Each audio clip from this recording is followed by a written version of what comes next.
Bismillahirrahmanirrahim. Assalamualaikum warahmatullahi wabarakatuh.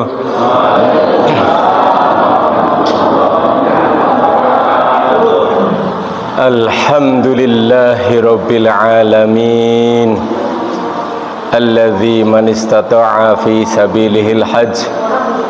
Ashhadu an la ilaha illallahul ahadus samad, wa ashhadu anna Muhammadan abduhu wa rasuluhu khairul ibad, wa sallallahu wa sallam ala nabiyyina wa habibina wa maulana Muhammad wa ala alihi wa ashabihi wa man tabi'ahum bi ihsani ila yaumil mi'ad.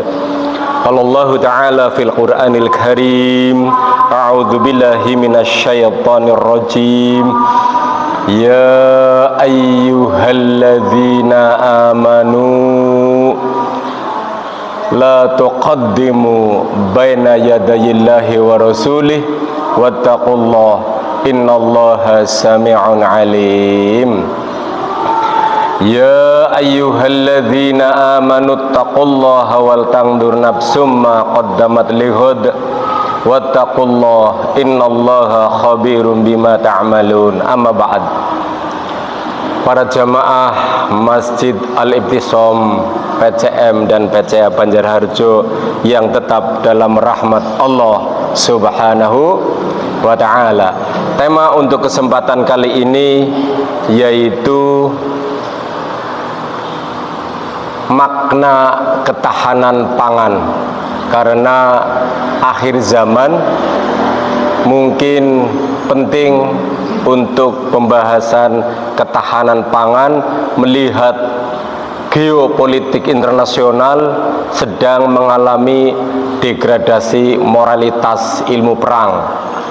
Umpama ada perang Amerika Rusia ataupun Amerika Cina ataupun Israel Iran, kalau yang diledakkan rudal nuklir, Indonesia yang tidak kena perang bisa berdampak, karena nuklir sekarang itu di atmosfer bisa tabrakan supaya tidak mengena kepada sasaran masing-masing negara yang memiliki sama-sama nuklir.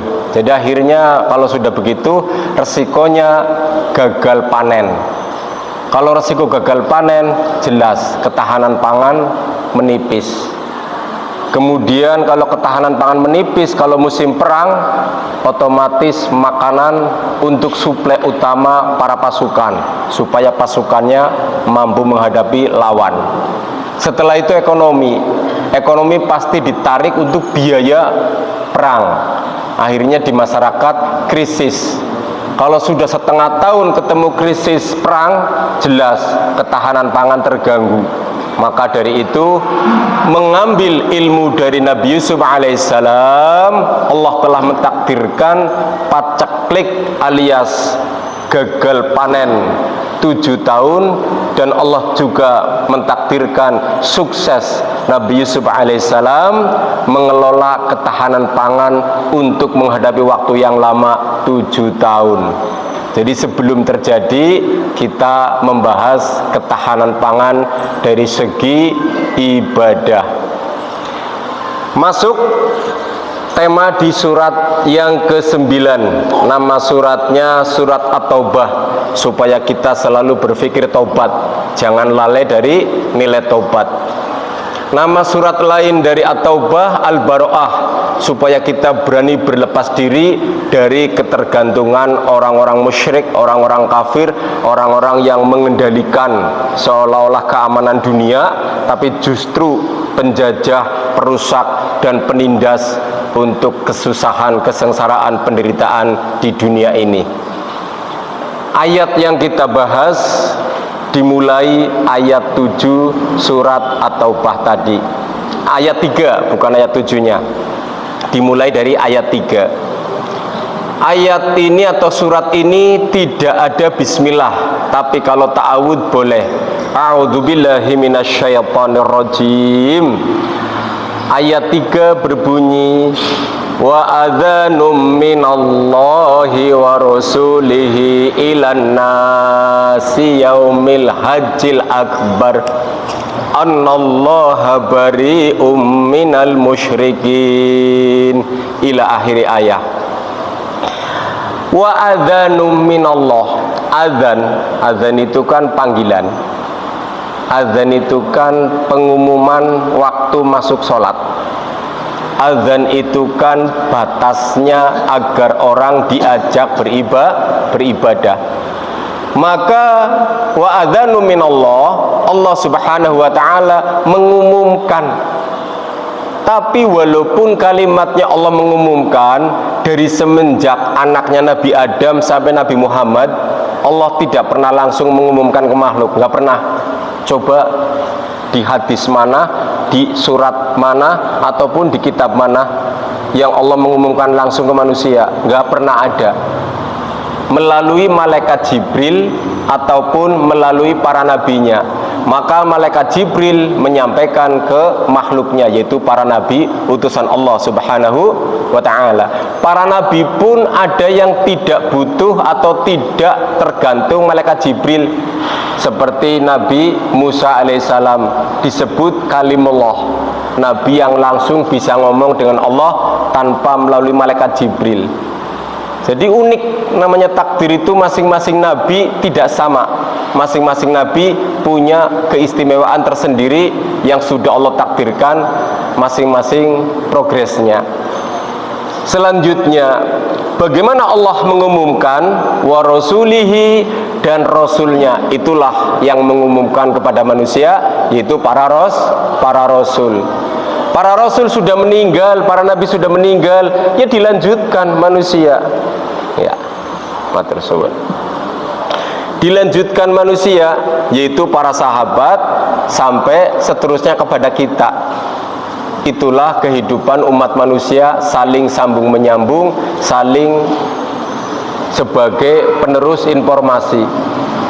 Allah dan Rasulnya mengumumkan kalimatnya ilan nasi, kepada manusia. Padahal coba kita sama-sama mikir bareng-bareng.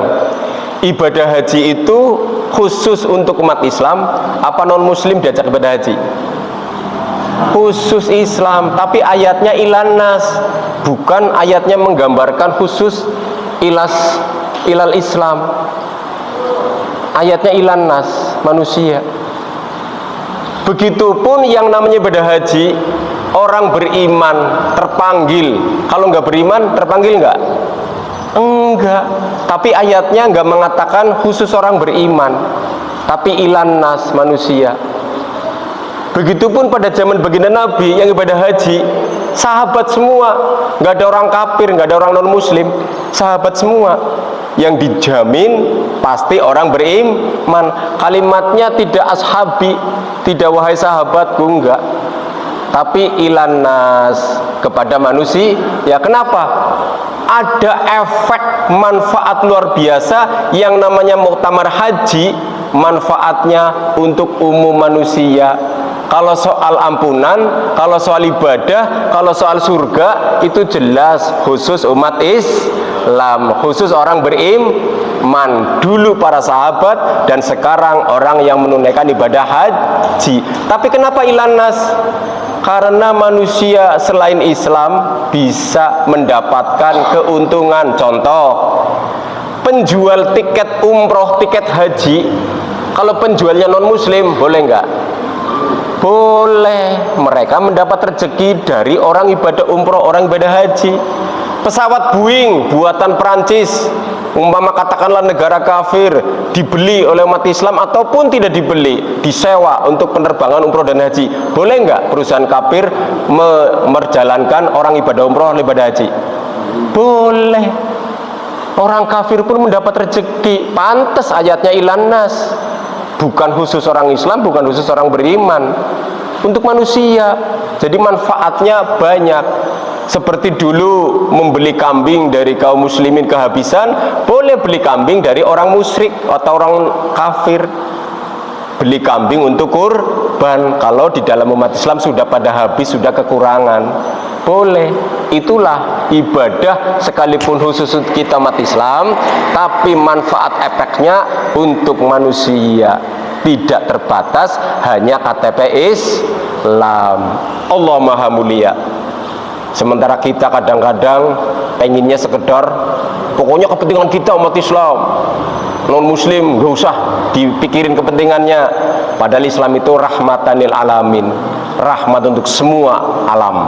Jangan sampai kita membeda-bedakan, kecuali urusan tauhid, urusan akidah, urusan iman, urusan ilmu harus kita lebih utama. Amin Allahumma amin. Selanjutnya Yaumil Hajjil Akbar, ayatnya jelas sedang berbicara Haji Akbar, hari Haji Akbar, bukan hadis, bukan sahih, bukan mutawatir, langsung ayat yang pasti benar.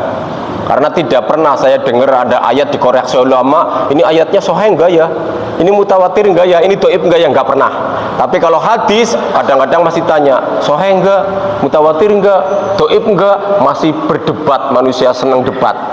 Tapi ini langsung Allah, Yaumil Hajjil Akbar, pada waktu Haji Akbar.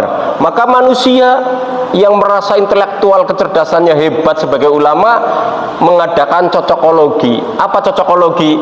Mengambil dalil yang lain dicocok-cocokkan. Hari Jumat, hari merupakan Sayyidul Ayyam, hari istimewa di dalam setiap hari. Hari Jumat merupakan hari Idul atau hari rayanya umat Islam per pekan, seminggu sekali hari raya, yaitu Jumatan.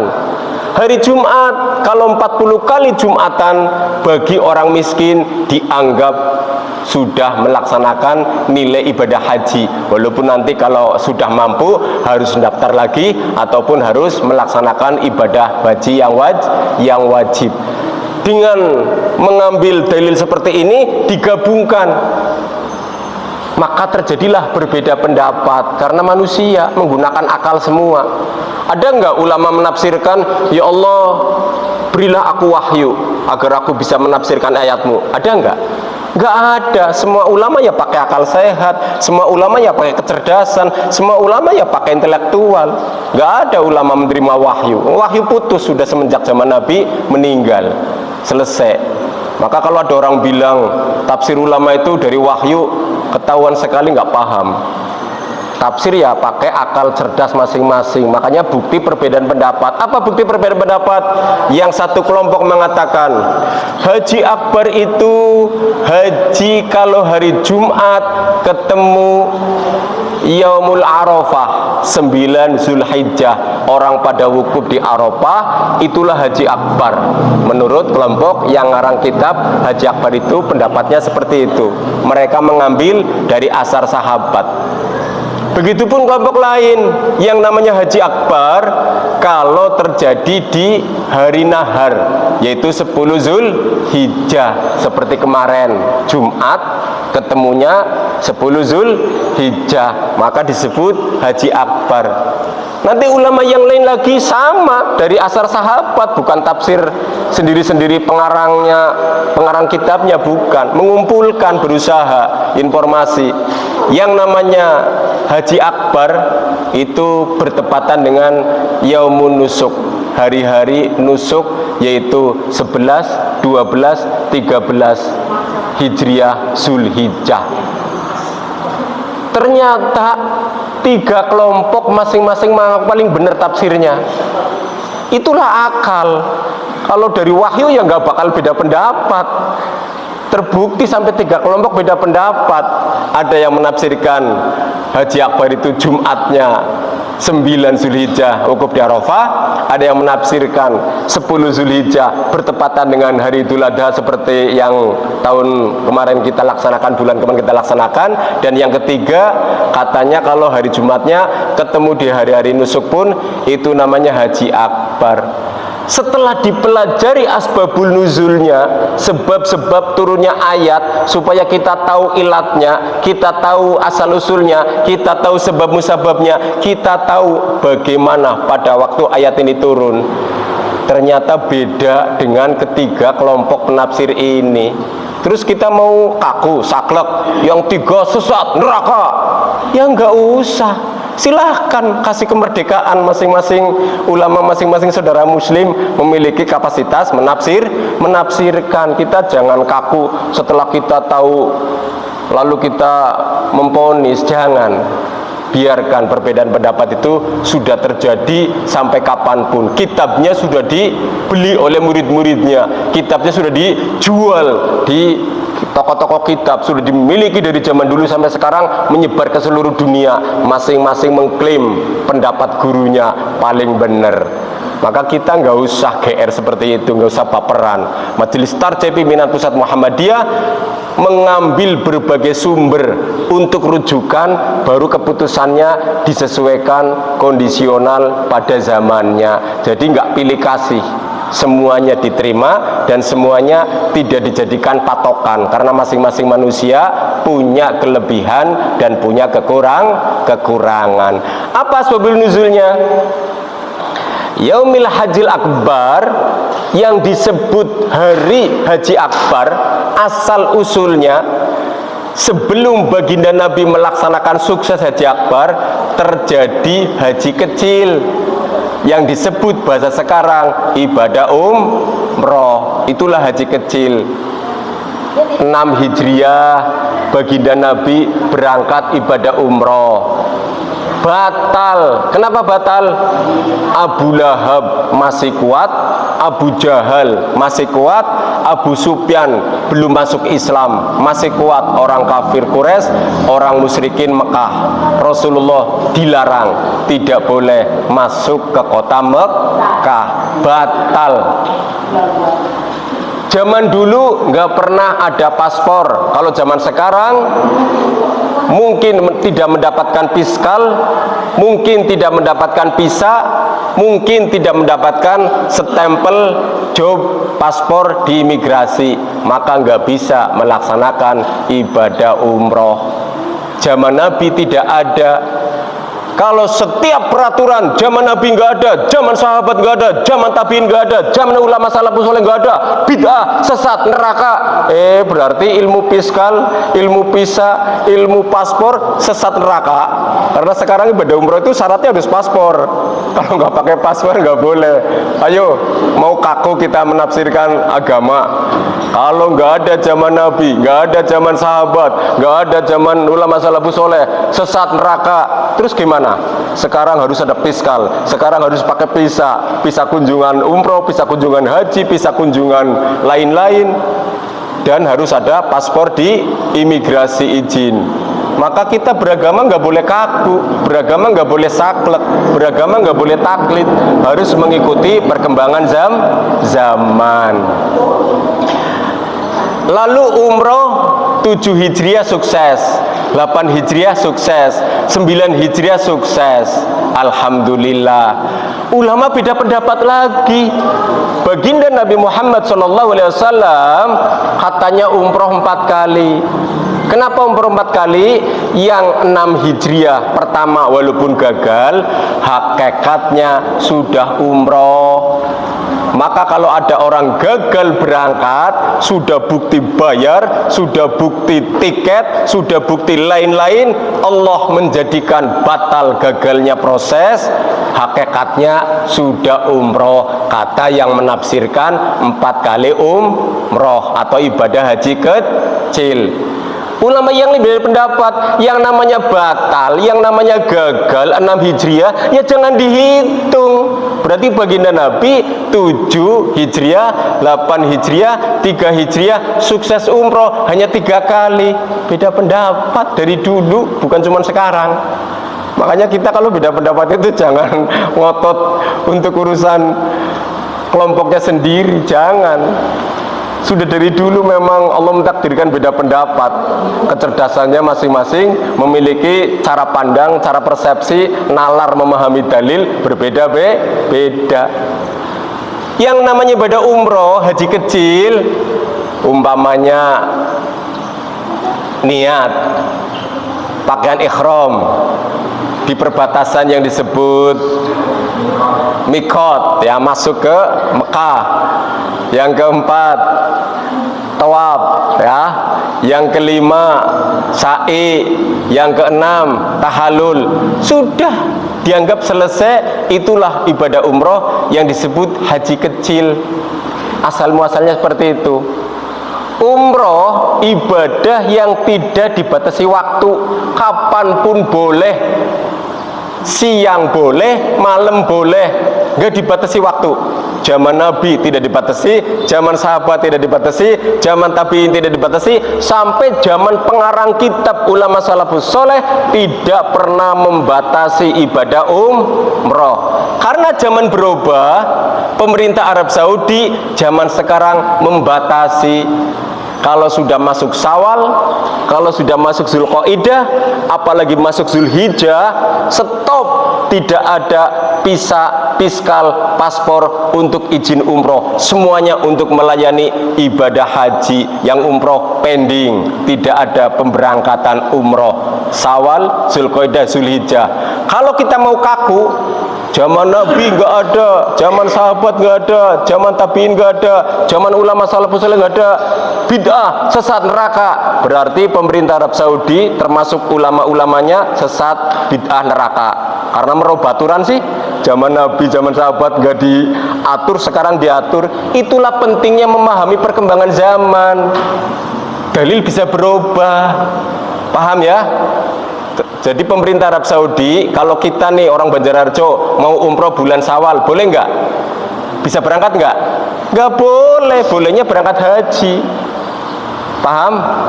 Seluruh dunia kalau sudah masuk bulan-bulan haji, orang yang mau umroh dilarang. Paspornya tidak paspor umroh, visanya bukan visa umroh, tapi yang boleh visa haji. Berubah nggak berarti? Berubah perkembangan zaman. Mau kaku? Kalau mau kaku ya guru besarnya ulama Arab Saudi sesat, bid'ah, neraka. Makan sendiri akhirnya dalil. Gara-gara Ustadz Sunnah di Indonesia penampilannya kaku, saklek, taklid, seolah-olah partai haram, nggak boleh dalam zaman Nabi. Organisasi nggak ada zaman Nabi. Giliran dia nggak berorganisasi, nggak berpartai, nggak bisa menolong umat Islam yang lain. Padahal baginda Nabi ahli menolong saudara muslim. Itu akibat dalil hanya untuk omon-omon.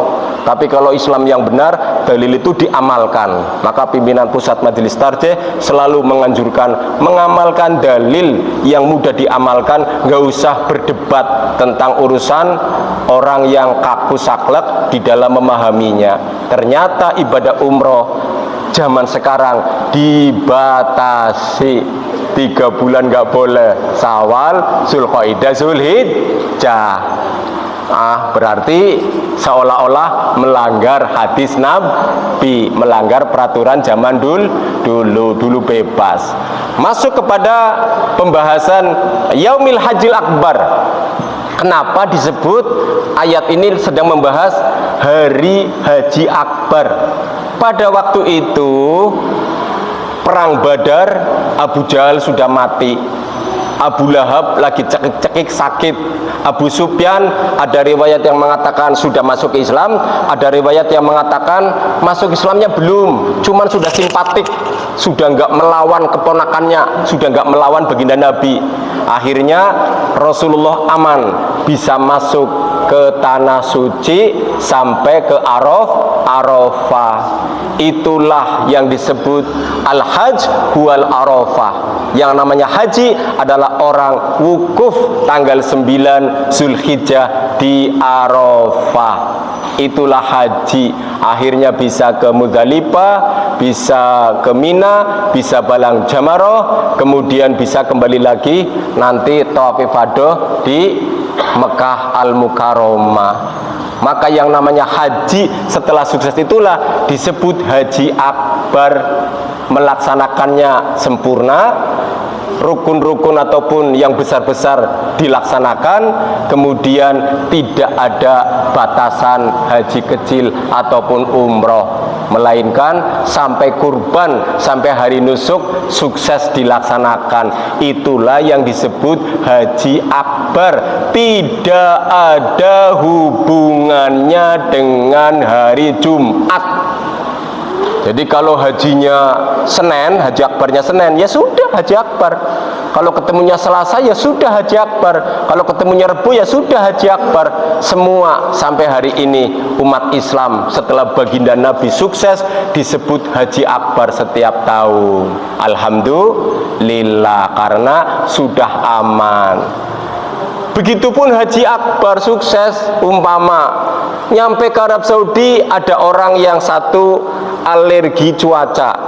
Di Indonesia biasa cuacanya umpama daerah dingin, umpama 21 derajat, 25 derajat dan lain-lain, sampai ke sana 48 derajat, 50 derajat. Gara-gara penyakit alergi panas, dia di hotel, nggak bisa ke Arafah, nggak bisa melaksanakan lain-lain. Atau mungkin sakit, kan kita pernah dengar ada sekian jumlah orang sakit di rumah sakit pada waktu pelaksanaan haji. Pernah dengar nggak? Sering. Maka yang namanya orang sakit nggak bisa melaksanakan rukun dan prosesnya ibadah haji.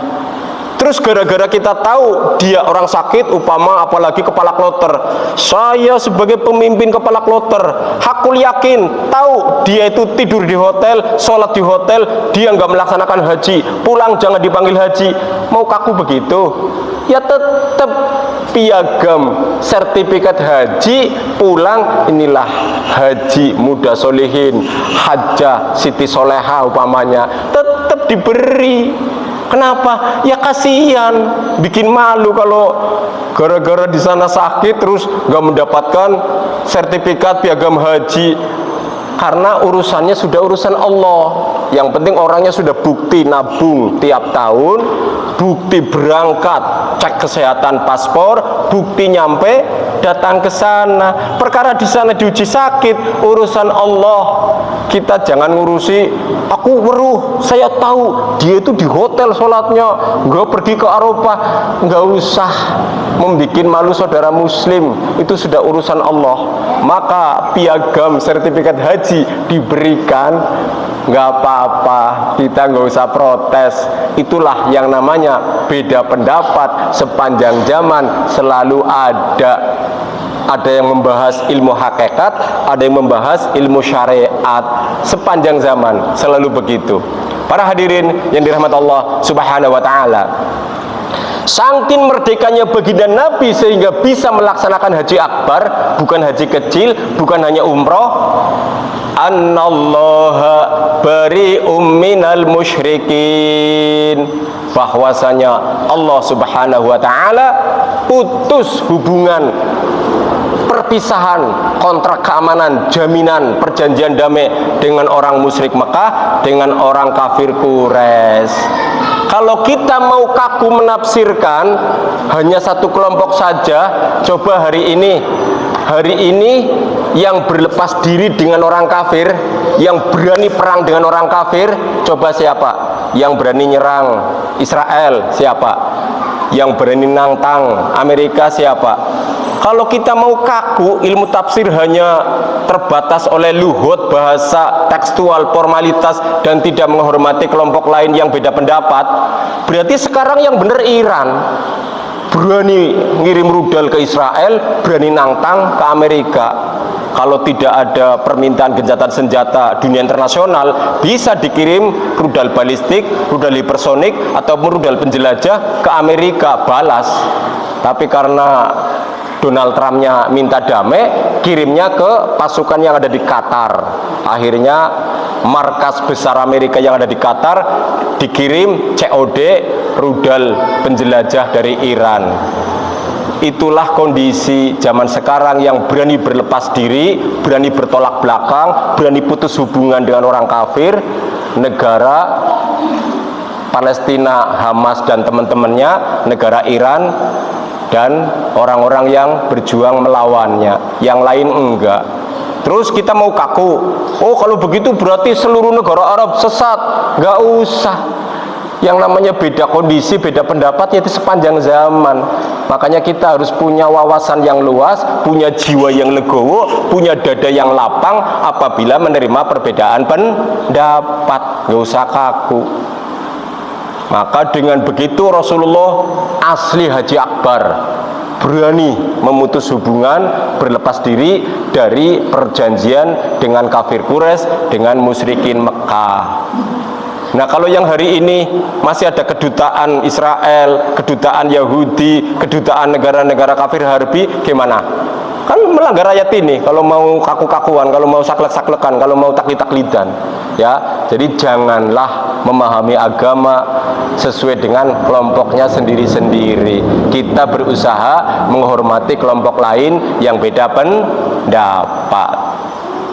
Kemudian ibadah Haji Akbar itu kan ada kurban, atau bahasa lainnya ada dam. Dam siapa? Dam itu untuk orang yang merasa ingin sempurna dari gangguan-gangguan yang mengurangi ibadah haji. Umpama garuk-garuk kepala, rambutnya rontok, katanya harus bayar dam. Tadinya nggak jidal, nggak debat, Allah mentakdirkan lagi proses ibadah haji, debat dengan sesama muslim yang ibadah haji, itu juga dilarang hadis. Apalagi ropas, ya, umpama ngelihat wanita cantik, tahu-tahu birahinya muncul, ceplos ngomong, andai kata jadi istriku, itu namanya ropas sudah. Gara-gara walaupun omongannya bukan omongan rayuan, walaupun omongannya bukan omongan kotor, tapi kalau hatinya sudah hubudunya, lagi haji kok melihat orang cantik, aduh andai kata dia jadi istriku, masuk kata ropas.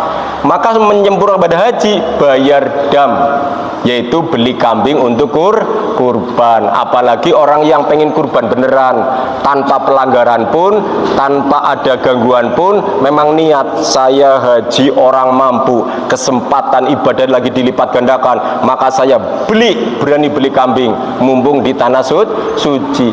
Zaman Nabi, sahabat yang ibadah haji itu kurang lebih 100.000 orang. Lebih yang nggak apa-apa silahkan, kurang yang nggak apa-apa. Yang penting saya lagi cerita supaya gampang cerita, supaya gampang ngomong. Kalau yang pelanggaran dam tadi ingin menyempurnakan jumlahnya 1.000 orang, 1.000 kambing disembelih langsung dibagi habis. Zaman Nabi langsung dibagi habis. Zaman sekarang 2.800.000 orang melaksanakan haji. Seumpama yang bayar dam buatlah kecilnya 500.000 orang, maka ada 500.000 kambing.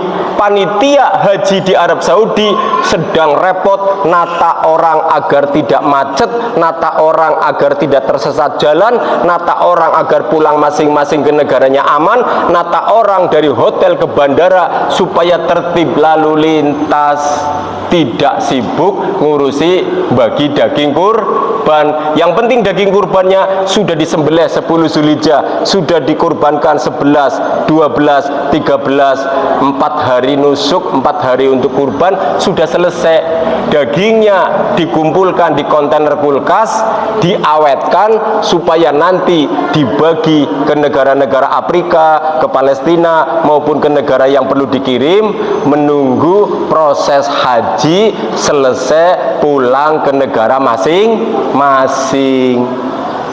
Coba kalau mau niru zaman dulu, panitia lagi ngurusi perjalanan haji, akhirnya haji macet. Kenapa? Banyak tenaga yang lagi ngurusi bagi, repot. Ternyata sekarang berubah. Boleh nggak berubah? Boleh, sekarang diamalkan. Sekarang daging kurban bagi ke negara Afrika, bagi ke Palestina dan negara-negara lain, setelah proses orang ibadah hajinya selesai, pulang masing-masing ke negaranya masing-masing, barulah pemerintah sana panitianya membagi, ngirim ke luar negeri. Zaman Nabi nggak ada, bid'ah lagi, sesat lagi, neraka lagi. cara menafsirkannya mau kaku terus seperti itu? Jangan. Itulah perkembangan zaman.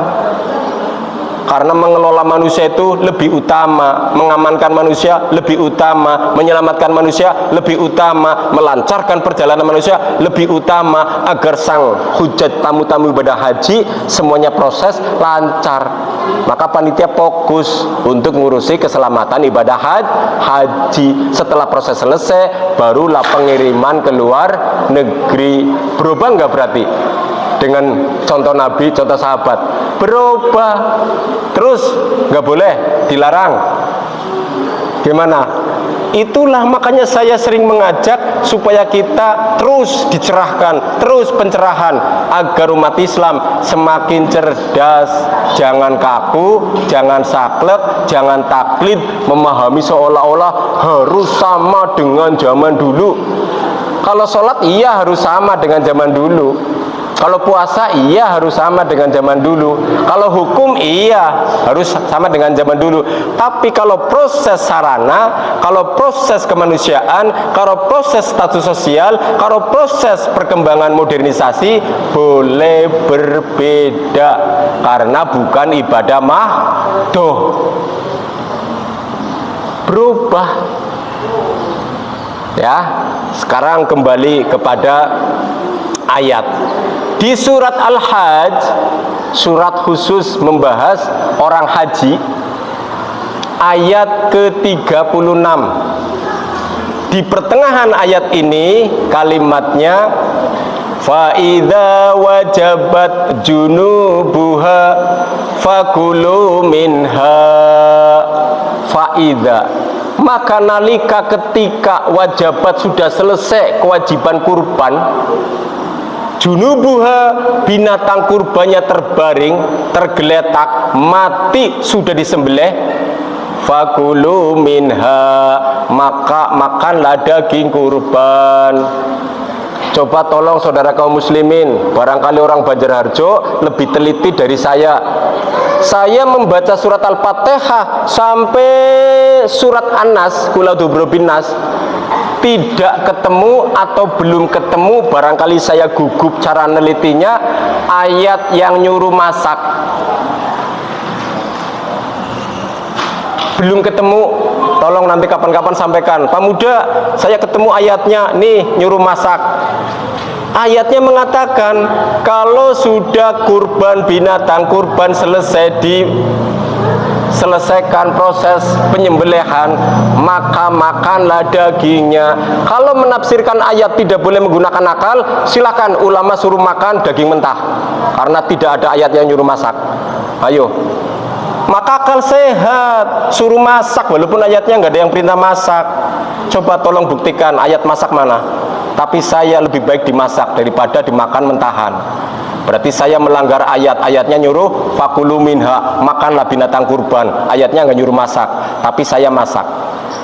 Ayo, mau menyalahkan yang masak? Itulah ilmu tafsir berkembang, boleh berbeda dengan orang lain, ataupun boleh berbeda dalam situasi kondisi. Ayatnya tidak nyuruh masak, akal sehat di seluruh dunia dari zaman Nabi sampai zaman akhir, orang makan daging kurban ya dimasak.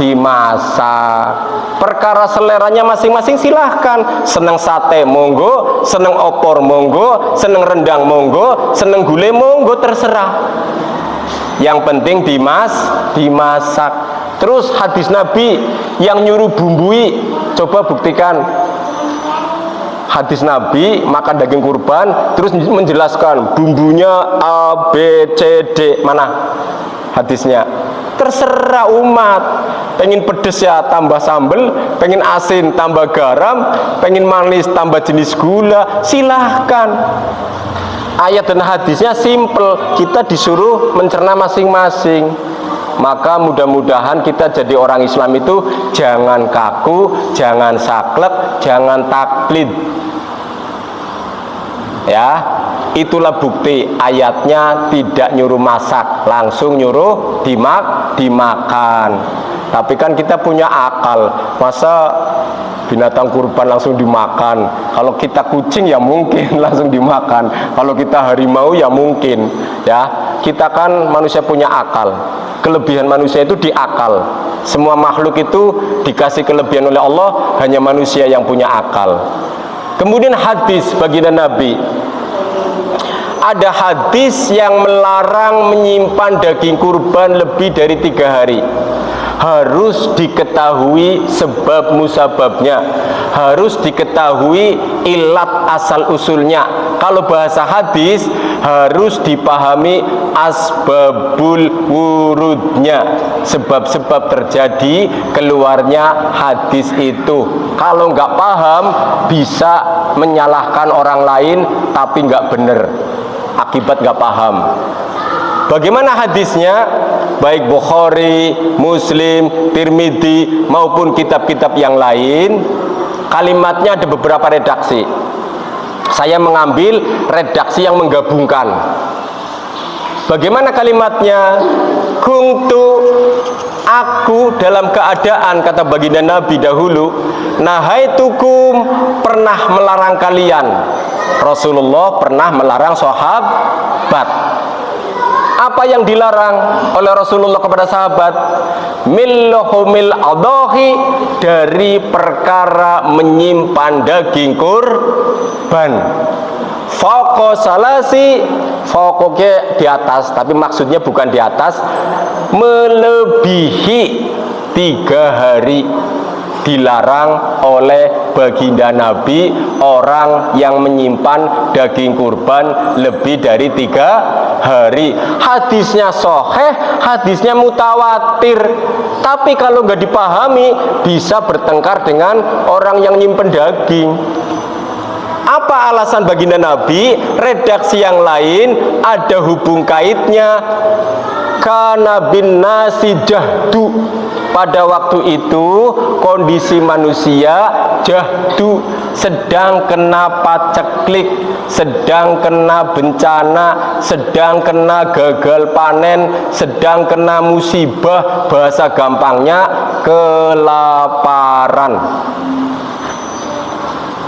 Maka karena orang kelaparan, tujuan baginda Nabi, Pak Aradtu, maka aku menginginkan, aku menghendaki, aku mengharapkan, kata baginda Nabi, angtu'inu fiha, agar kalian wahai sahabat sing nyimpeni daging kurban sampai lebih 3 hari, tolong orang tersebut ditolong, alias dikirim lagi. Walaupun kemarin umpamanya hari kurban sudah dikirim, umpama nyembelih 10, orang kaya sih ya, nyembelih 10 kambing, yang 7 kan dibagi.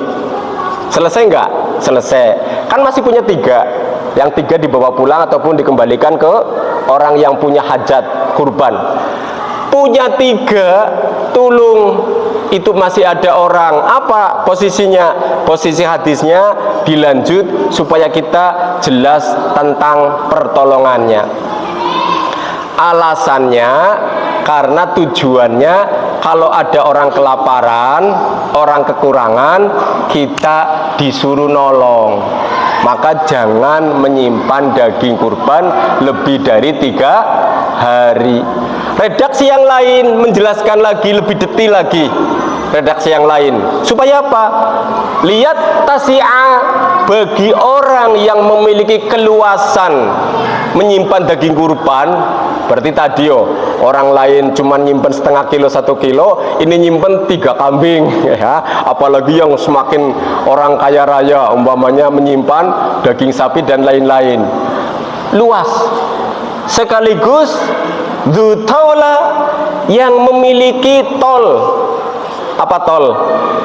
Tol itu panjang, jauh, yang memiliki sisa makanan atau enggak sisa, siapa itu namanya, simpanan makanan daging kurban tadi, bisa 2 minggu, bisa 3 minggu, jauh hari. Tulung, itu ada orang lagi kesusahan, nggak punya lauk ya, umpama dibagi siang, Setelah dibagi siang langsung dimasak, langsung untuk lauk habis. Sore nggak ada lauk lagi, besok nggak ada lauk lagi, boro-boro makan nasi wadang. Ngerti nasi wadang?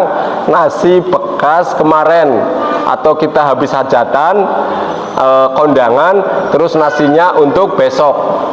Kasihan ada orang yang seperti itu, tidak bisa masak baru umpamanya, nasi yang kemarin kurang lauk umpamanya, maka ditolong.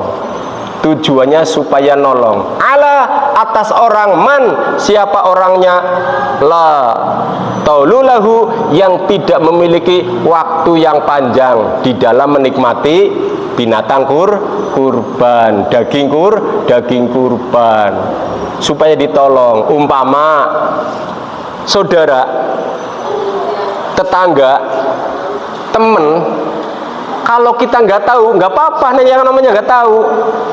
Ada saudara sendirilah, katakan adiknya, ponakannya, pamannya, saudaranya. Asli kita nggak tahu, nggak dosa, karena nggak tahu. Paham nggih? Tapi begitu anaknya nangis, ditanya, saudaranya umpamanya, tetangganya umpamanya, atau anak temen, nangis kenapa? Sarapan nggak ada lauk, cuman pakai sambel, saya nggak seneng pedes. Mama sama bapak cuman pakai sambel, sayanya nggak doyan.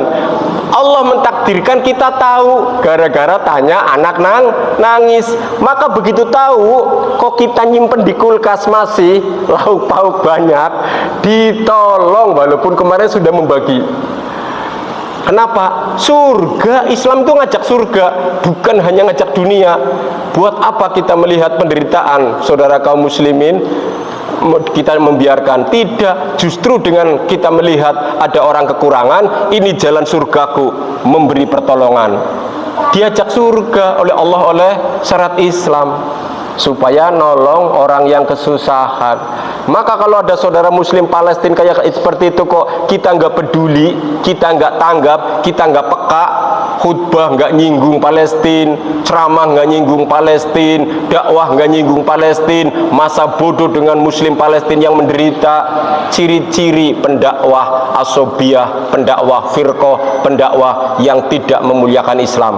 Padahal Islam kalau mendengar, mengetahui saudara muslimnya sedang kelaparan, sedang penderitaan, musibah lain-lain, baik peperangan ataupun lainnya, kita membantu. Maka alhamdulillah Muhammadiyah selalu membantu lewat lazismu dan lewat lain-lainnya. Kembali kepada dalil. Setelah masyarakatnya makmur, masyarakatnya sukses, masyarakatnya sejahtera, tidak terjadi bencana kelaparan, Rasulullah membagi 3. Fakulu, silahkan dimakan sebagiannya. Wa at'imu, berikan kepada orang-orang yang membutuhkan. Yang ketiga, waddakhiru, simpanlah. Boleh menyimpan. Kalau tidak dengar tetangganya kelaparan, tidak dengar saudaranya kelaparan, tidak dengar temannya kelaparan, tidak dengar ada orang kelaparan, kita nyaman nyimpen daging, boleh, tidak berdosa. Nyimpennya pakai kulkas, tidak ada ayat kulkas, tidak ada hadis kulkas, boleh enggak? Boleh. Kulkasnya yang buat pabrik negara kafir umpamanya, beli kulkas melalui perusahaan pabrik orang-orang kafir, boleh enggak? Boleh. Islam itu betul-betul sangat luas. Soal ibadah itu soal urusan pribadi, soal kemanusiaan itu soal umum. Non muslim pun boleh menikmati hasil dari perjuangannya umat Islam. Boleh nyimpen daging di kulkas walaupun nggak ada ayatnya, nggak ada hadisnya, bahkan kulkasnya yang membuat pabrik dari non muslim. Pimpinan pusat Muhammadiyah terus evaluasi bagaimana cara ketahanan pangan, bagaimana cara menganalisa agar kita mampu mengelola ketahanan pangan.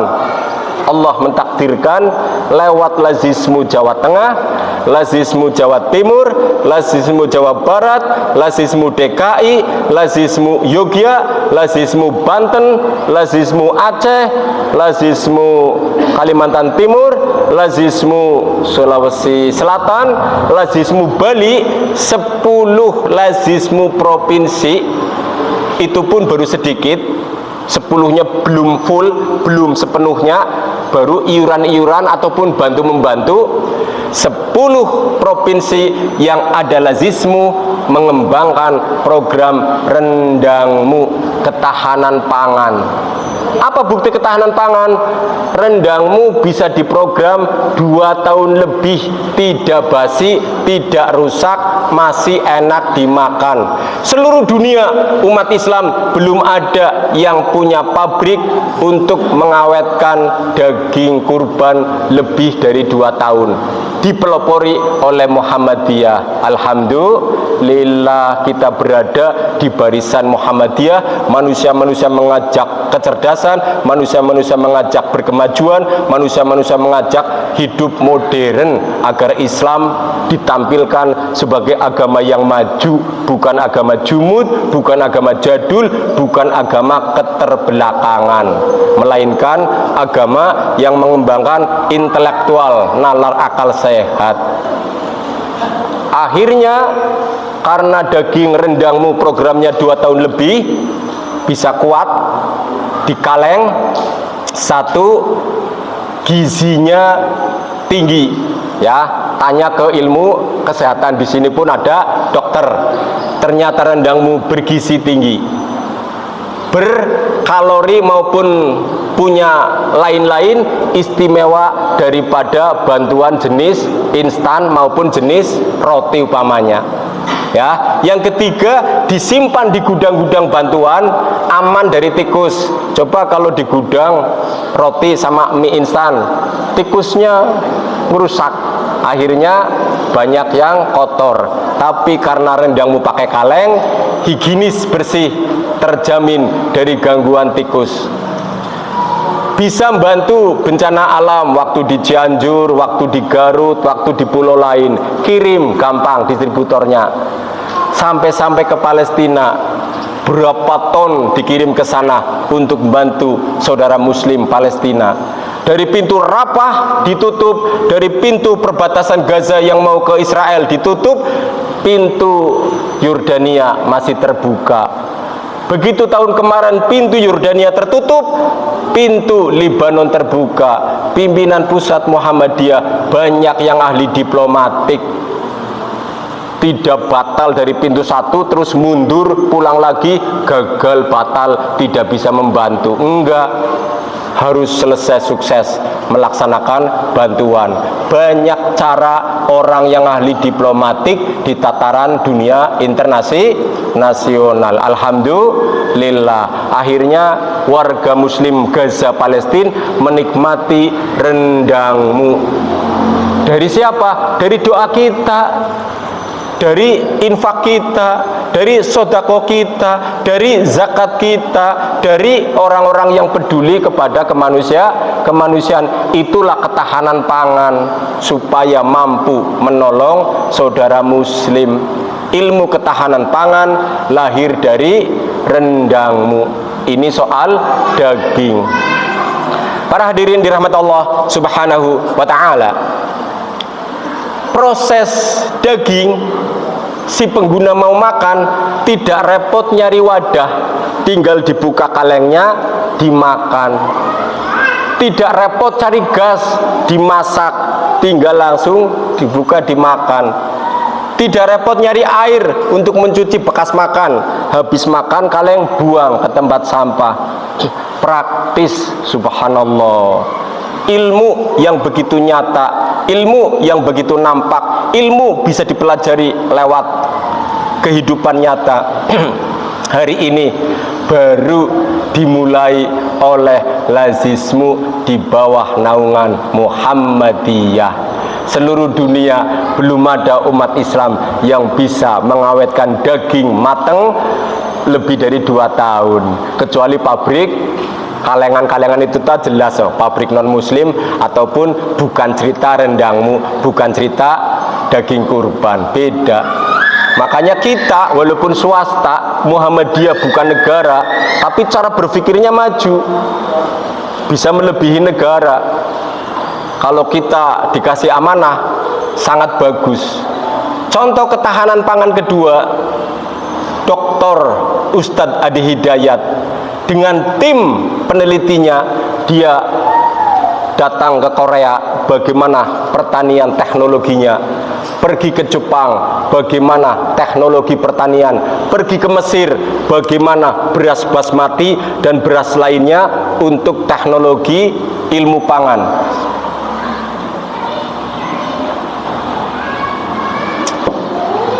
Setelah keliling ke luar negeri mengadakan survei penelitian, alhamdulillah dari sekian umpama 1000 tim, ustadznya berapa ratus, santrinya lebih banyak lagi jumlahnya, dibagi 7 provinsi, meneliti tentang ketahanan pangan untuk tanah yang nganggur.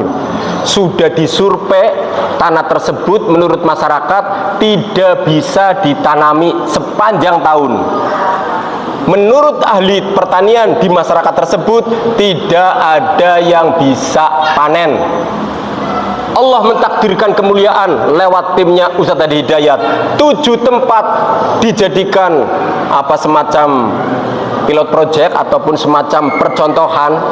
Alhamdulillah sukses, disaksikan Menteri Pertanian Amran Sulaiman menyaksikan kesuksesan tata kelola ilmu pertanian yang dikembangkan oleh kelompoknya Ustadz Adi Hidayat.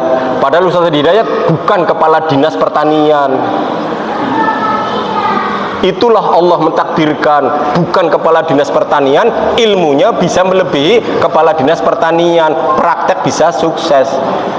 Launching secara nasional negara sudah disaksikan oleh presiden dan pejabat Indonesia. Akhirnya Presiden Indonesia Prabowo Subianto sudah memujinya. Kalau Indonesia ada 100 ustadz mirip Ustadz Adi Hidayat, Indonesia makmur, tidak akan mudah goyah ilmu pangan, ketahanan pangan Indonesia. Subhanallah. Padahal Ustadz Adi Hidayat bukan Menteri Pertanian, tapi alhamdulillah bisa uji coba sukses. Maka ilmu ketahanan pangan harus dipelajari oleh umat Islam. Kalau menjaga terjadi perang dunia ketiga. Kesimpulan terakhir, kenapa ketahanan pangan penting dalam Islam? Karena ketahanan pangan ini sudah dicontohkan dalam ilmu perang baginda Nabi. Selalu strategi tempat untuk perang, tempat yang dekat dengan ketahanan pangan, baik sungai untuk air minum maupun perkebunan. Ya. Yang kedua tadi model rendangmu, yang ketiga Universitas Ahmad Dahlan Yogyakarta mengembangkan rudal untuk menghajar pesawat tempur musuh ataupun menghalau senjata rudal musuh. Sudah ditandatangani Menteri Pertahanan Prabowo Subianto yang sekarang jadi presiden. Dikembangkan dengan perindustrian angkatan darat. Padahal Muhammadiyah swasta, bukan negara. Kalau Iran sudah negara hebat, Muhammadiyah bukan negara, swasta. Mengembangkan ilmu senjata. Semoga kita menjadi orang yang pertahanan negaranya semakin canggih, disegani luar negeri. Yang keempat, tentang kiblat, 100 tahun yang lalu sudah diberi contoh oleh Syekh Al-Mukarram Kiai Haji Al-Habib Ahmad Dahlan. Sudah didokumentasikan lewat film Sang Pencerah, lewat film Jejak Dua Ulama. Kiblatnya dibetulkan, diluruskan, malah dianggap salah. Musolahnya dihancurkan oleh masyarakat yang tidak paham. Tapi Syekh Al-Mukarram Ahmad Dahlan tidak pernah marah. Berdoa kepada Allah, ya Allah, berikan kekuatan petunjuk kepada orang yang menghancurkan musola. Malah didoakan supaya dapat petunjuk. Coba kalau kita awas ketemu dihajar, akhlaknya ulama besar, musolahnya dihancurkan, malah mendoakan. mereka orang yang tidak tahu, hanya diprovokatori oleh kelompok lain ataupun oleh orang lain yang akhirnya menghancurkan. Setelah 100 tahun baru orang lain niru, oh iya kiblatnya salah, kiblatnya keliru, masih menghadap arah Afrika, yuk dibetulkan agar menghadap Mekah Arab Saudi. 100 tahun hebat Muhammadiyah sudah maju berpikir, mempelajari ilmu geografi tanah, mempelajari ilmu falak, bagaimana kiblat. Orang lain 100 tahun baru percaya. Dan yang kelima, kalender Hijriah. Orang lain belum tahu 1 Ramadan, orang lain belum tahu 1 Syawal, orang lain belum tahu 1 Zulhijjah. Muhammadiyah sampai berapa puluh tahun pun sudah bisa menghitung setiap bulan tanggal 1 Hijriah Qamariyah kalender Islam. Kalender Hijriah global tunggal. Hari ini sudah diakui 30 kelompok Islam sedunia. Walaupun 30 negaranya belum menerima, tapi kelompok-kelompoknya di negara sana, di negara sana, di negara sana sudah menerima, ingin bersatu dalam kalender Hijriah global tunggal. Jangan kalah oleh agama lain yang punya kalender satu seluruh dunia. Soal orang lain belum percaya, silahkan tunggu waktu, apakah tahun depan percaya, tahun kapan percaya, kita serahkan, kita doa kepada Allah. Ya Allah, saudara muslimku masih banyak yang jumud di dalam menghitung hari dan tanggal.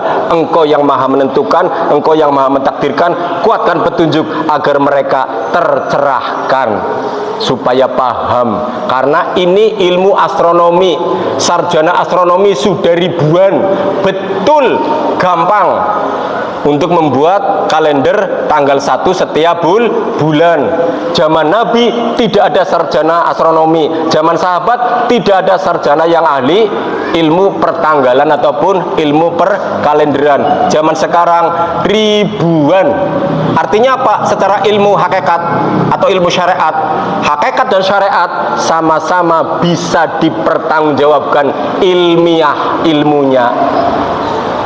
Kemudian kalau ketinggalan Muhammadiyah, contoh rumah sakit karena umat Islam kalah, yang bangun pertama non muslim.